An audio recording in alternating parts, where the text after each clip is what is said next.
بسم الله الرحمن الرحیم. نن چاکلیټ جوړو ډېر په اسانه طریقه.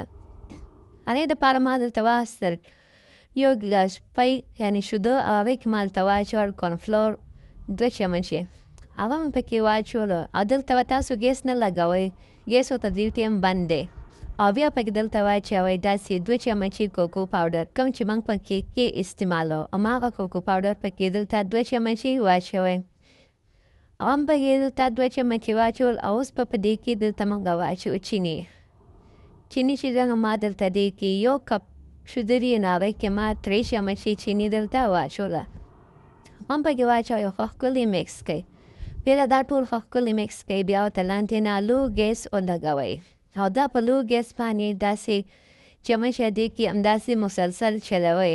چمچ به پرېږدئ نه، بیا دا لاندې نه لګي او زر ټینګ شي بیا هغه مزه نه. نو دلته ما داسې 10 منټ دا پاخه کړل. وګوره دا چې کله داسې راټینګ شي نو بیا دې کې تاسو دلته واچوئ 1 چمچه غوړي. که غوړي تاسو سره نه نو بیا پکې تاسو بټر هم اچولی شئ، خو تیلو استعمال دلته مه کوئ. دا مې پکې واچول او ښه ښکلي مې میکس کړل.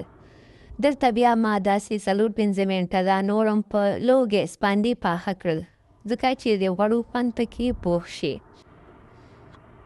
بس دلته ورته اوس چوله بنده کړئ. دا دی زموږ چاکلیټ ریډي دی. داسې تاسو په دې چمچه باندې داسې دوته راښکاږئ چې یو بل سره نه مکس کېږي. بس زموږ چاکلیټ ریډي دی. زما نوی اکاونټ فالو او لایک کړئ. بای.